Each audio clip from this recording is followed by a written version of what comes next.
with actually Mardell, who is a YouTuber who is currently becoming very popular, and she does a lot of LGBT issue videos, as well as all sorts of really cool videos like the ABCs of LGBT, and if you haven't checked her out, you definitely should. So let's get started. So your videos focus a lot on LGBT issues, as I've said, and I've noticed that there seems to be a large LGBT community on YouTube, and people seem to have found it as a place where they are comfortable sharing their stories and lives. Why do you think that is? I think that people are comfortable sharing their stories and their lives about being LGBT online because it kind of brings this community that is obviously a minority. It's, 10 to 12% of the population that can feel so spread out over the country. It kind of brings it all together in one place. So while it might be hard to find like a friend who identifies or feels your struggle totally like in your neighborhood, it's so easy to do it online, but the only way to do it kind of is to either be a viewer or to share your story and then have somebody comment like, oh my gosh, I felt the same thing. So I think people are excited to find other people like that, and then the internet's just kind of like another neighborhood they go to that's really easy and accessible. Yeah. I honestly, that's a really good point. I honestly thought that it was easy that people would do it because they're anonymous and people don't know exactly who they are. Because especially people that like go to church and there's homophobes that are at church that surround them, they are anonymous and they are able to post these comments and no one knows that they're actually coming out. But I've heard that it feels really good. Absolutely, that's another super solid point. Yeah, no, definitely. I can't remember if I came out first online or in real life, but I do remember that it was much less scary to do it online because if I got a negative reaction, I couldn't see their face, and like it wasn't like my mom or my friend or something, so that definitely made it easier too. Yeah. So I did a video on Caitlyn Jenner, and people posted in the comments about being transgender themselves, but they haven't told their parents yet. What can we do to help people feel as comfortable as they do online in the real world? Definitely, that's a solid question. I am still working on finding the answer to that. But I think what I try to do online is, I feel like the discussion surrounding gender can be a really scary one to have because there's like a lot of stigma around it. A lot of people don't quite understand it yet. So the best thing we can do to make people more comfortable is to just keep talking about it, to kind of normalize it, if that makes sense. Because Caitlyn Jenner's coming out was kind of the first time that trans issues leaked into mainstream media, so it seemed like a big deal. But trans issues and trans people have been around just as long as like gay and lesbian people, So we just need to start talking about it to like help people realize that they're out there, that they're just like you and me, and that if that's how you identify, you're not strange. You just haven't talked about it yet. Yeah, you just haven't talked about it yet. I honestly think that we should go way back to ancient Greece because they're not, the social constructs of ancient Greece, because first, they weren't transphobic. There was even a god about people that were confused about their gender. Yeah. They weren't homophobic. They had a myth that people were split in half, and that split in half could be both girls, or both boys, or a boy and a girl, or whatever. Or just people. They doesn't matter who they're in love with. That's super cool. They didn't have a social concept of race either. So if we go back to the social construct of ancient Greece, that would work a lot. Let's do it. That's a solid, yes. I like that. That's a solid solution. Also, I love that you highlight that like other cultures seem to be more accepting of trans and non-binary identities, because we can actually also see that in the Native American community. In the Native American community, there's an identity called Two-Spirit, and it sounds really similar to what you described, where there's like two spirits in one person, man and woman. But instead of being like misunderstood or isolated, kind of like how it can be now with trans issues, they were actually celebrated and like considered like holy and things in the community.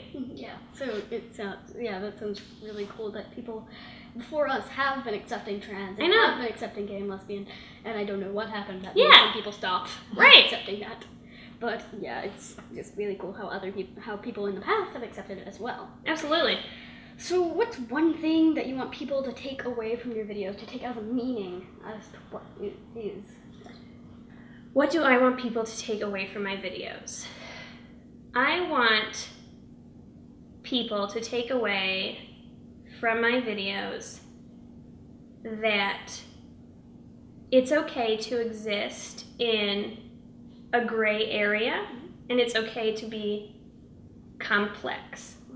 So, because there's a lot of labels out there that are really like clear-cut and simple. Straight, gay, trans, but there's also a lot of labels out there. Yeah, I know someone that knows a asexual biromantic person. Yes. And that's very important that you acknowledge the existence of asexual people, of aromantic people, of biromantic, but not bisexual.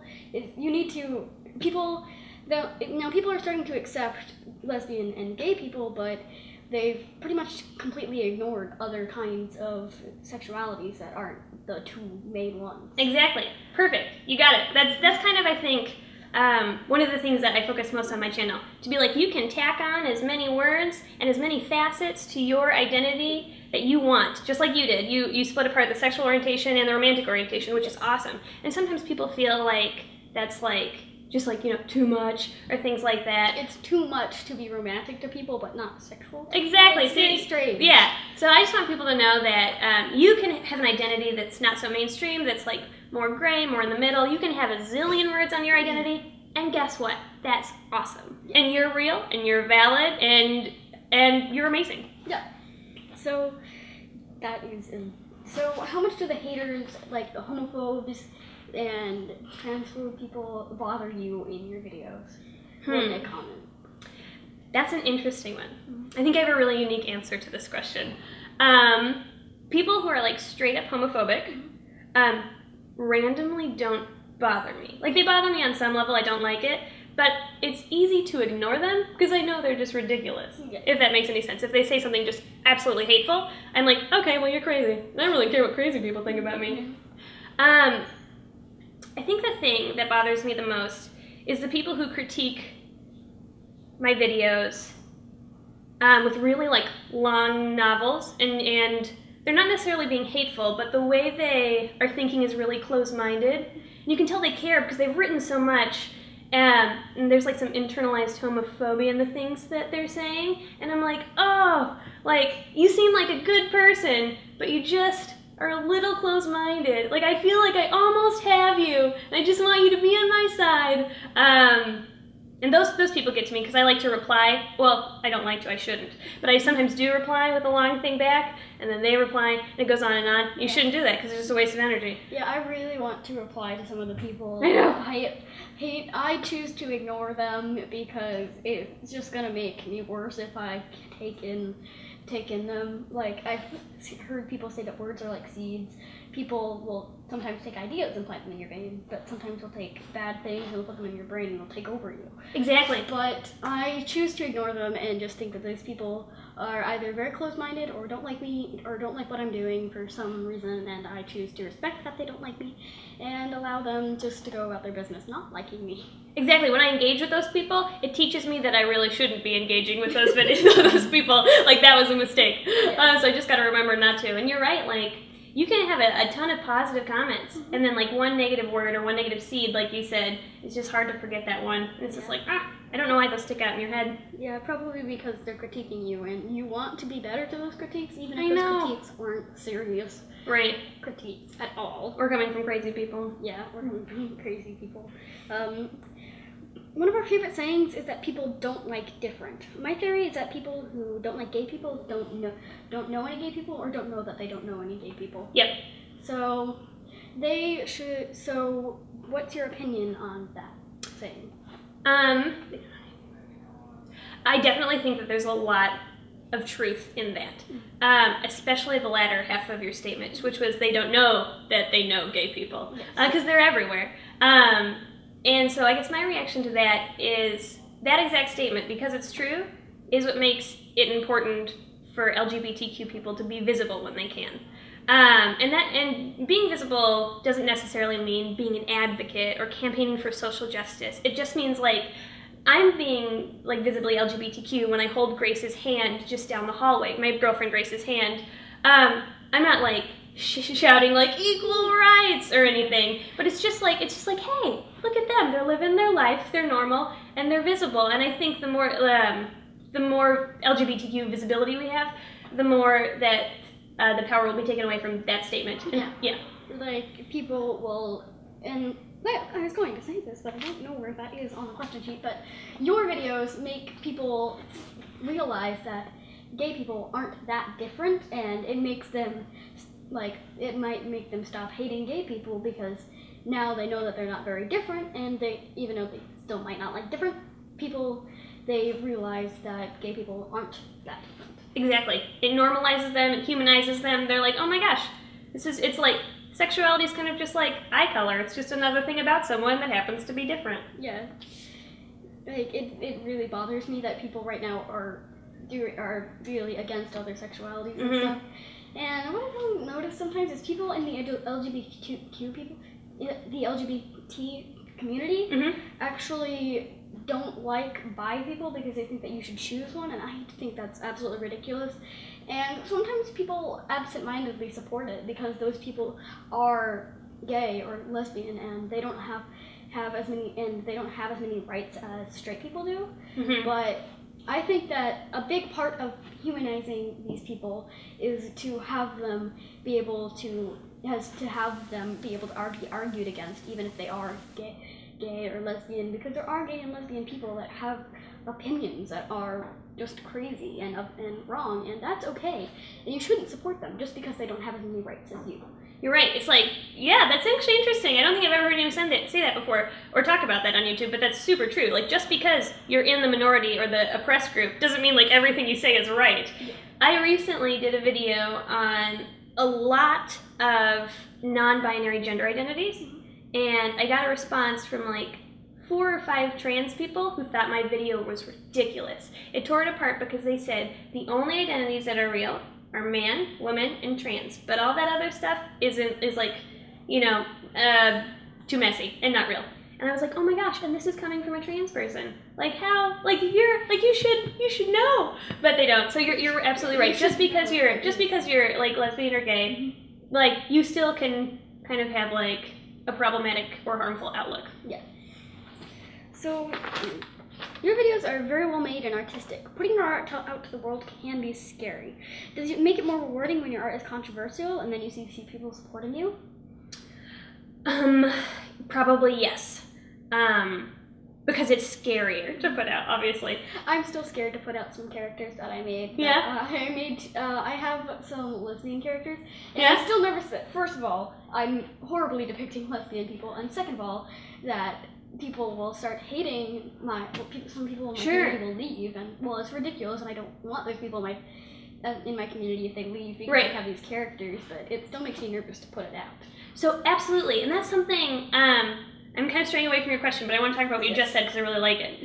So, on my panel tomorrow, I have a question that it talks about how, like, social justice is really trendy right now, and it can be scary to talk about LGBTQ things because you're worried that you're saying something wrong. Or like you said, like, you might not be depicting them correctly. So you're kind of, like, scared to put your lesbian character out there because you're worried that you're, like, depicting them wrong, you're going to get torn apart or anything. You know what I'm saying? Yeah. But I think it's still important to try.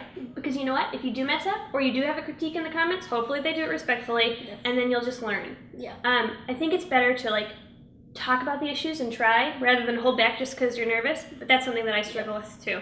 Your videos have definitely helped me a lot in creating those characters, by the way, and you and Grace are big examples for those two people to be able to see what they're actually that they're actually not very different, and I don't need to put random personality traits that make them more of a person that is gay or lesbian. Right.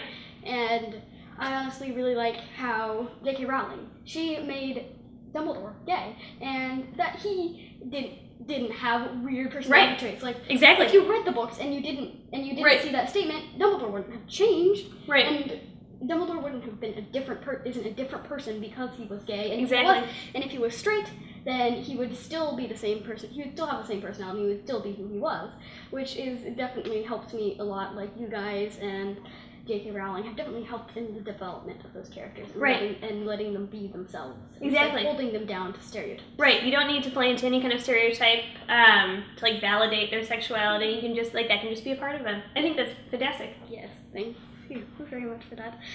So we watched your video on responding to rude questions. Like I said, I get called a boy online a lot, and you can sometimes tell if the person is honestly making a mistake and are sincere when they apologize, or if they are being mean. Do you feel the same thing with people asking you rude questions, like about who is the woman, who is the man, all sorts of that stuff? Mm-hmm. Like I said, this is kind of like I said previously, this is like my weakness on YouTube. Because if the question, like I said, isn't like outright hateful, but it's just like kind of rude, I always want to respond and show them why they're wrong, but usually that doesn't go well, because it just doesn't go well. You can't really argue with a troll or somebody who's already made up their mind. So yeah, that's like my weakness on YouTube, is when I get a rude question, because my gut reaction, because I love discussions and I just want to talk to them, and I feel like if I could connect with them, we could be good friends and we could like work it out. Yes. But so that's where like I kind of fall short. But I've definitely been working on it, and now I kind of just like walk away and I'm be like, hey, it's okay. Like I'm getting so many positive comments, and like maybe they'll come around in the future, and I just got to do my best. But yeah, the rude comments definitely get to me because I'm a person. Yeah. Well, they sort of get to me, and then I realize that they're just stupid, and I should ignore them. Yep. And sometimes they just have their mind made up. Yeah, sometimes they're stupid, and sometimes they are helpful critiques that I keep in mind for later videos. Like sometimes, like although the only critiques that I haven't listened is to grow out my hair so I would look more like a girl, and it's like, no, it's very uncomfortable, and I don't want to do that. Good for you. No, I'm not doing that. I think your hair's adorable. I love your hair. Yes, it's actually usually a little bit longer in the front than it normally is, but I'm growing it out a little bit in the front. But I am very excited to have these critiques that are good. And right. These people should be set as an example for what to do when you're critiquing. And I've learned helpful ways to critique through writing. You have first say something that you didn't like and that came through, then say something you did like, then either close it up with another thing you liked or another thing that could be improved. That is a good way to do criticism. And if you are watching this video, please critique things like that, and don't just be like, well, this was wrong, and this was wrong, and this was wrong. It makes people feel bad about themselves. They think everything is wrong. I like that. So if you pop something in that's good, or a few things in that are good, then it'll definitely help the critique and make them view you of more of a helpful and nicer critique person. My English teacher called that compliment cheese, or like a criticism cheeseburger. It's like the fluffy compliment bun, and then the meat of the critique is like but you need to improve this, but then you end it with something fluffy and nice again. So yes. They just go like, they're like, oh yeah. Yeah, that definitely helps in critiquing. So people watching this, please critique that way. Yeah. I agree. Yes. So we also watched your videos on labels, and I really loved what you said about the difference between labels you apply to yourself and labels that others apply to you. I had never thought about it that way before, and I really love that there are people like you making content like that and teaching people about those issues. Do you feel like you're making a difference with making these videos that will change people's minds? I do, actually. So when I hear that question, the video that I think about is a video on my channel called Gay, Trans, Black, Why Can't We All Be People? Yes. Okay, perfect. I thought that video was going to be a little controversial. I wasn't sure how it was going to be received, but I got a lot of people in the comments replying like, I used to be a person who said, let's all just be people. I did too, and I changed my mind on that because it makes so much sense that a label that you apply to yourself becomes a big part of your personality and who you are. And this doesn't actually specifically, and I've noticed that this doesn't specifically are with like sexuality labels or gender labels that you apply to yourself. It can also be with personality labels, like if you label yourself as like an emo person, but versus other people labeling you as an emo person, and if you label yourself that thing, then it can become a part of your personality, and if you enjoy labeling yourself that, then you can be that. I definitely agree. Like, it's very interesting how your videos seem like they were originally focused on like sexuality labels that you put on yourself, but they also apply to all sorts of labels. No, definitely. I tend to talk about sexuality because since I am LGBTQ, it's kind of on the forefront of my mind a lot. I'm put in a lot of situations every day where I'm like reminded of my sexuality and things like that. So that's kind of why I vlog so much about those things. But the issues, you're super right, can transcend to other things totally. Yeah, definitely. And I identify as an introvert, but a lot of people would peg me as an extrovert because they're like, "You're on YouTube, you're so happy," and then I'm like, "No, I'm an introvert, and like that's a big part of me." So you should believe me when I tell you. Yeah, I would call myself an extrovert because I like socializing and all sorts of things. Although sometimes I'm called an introvert because sometimes I just need time to chill out alone and away from people for a little bit. But I still like, no, don't call me an introvert just because I do this thing that introverts do. I am an extrovert. Yeah, identity is how you feel. Yeah. Yes, so our pet sitter, Anna, who's back home taking care of our fur babies, is a huge fan of yours, so we promised we'd ask you to say hi. Hi, Anna. It's really nice to say hi to you. Presley's fantastic. I'm sure you're fantastic. Yay! Yay! Yeah. So thank you for taking a few minutes out of your, I imagine, very busy day to talk to me. Oh, absolutely. This was a treat. I was so excited to do this. I was talking about this to my girlfriend all day. I was like, I just feel so honored. This is the one. She's so cute. Is the one interview that she's like, no way that you have to fit into the schedule. She's like, no, and she's so excited about it.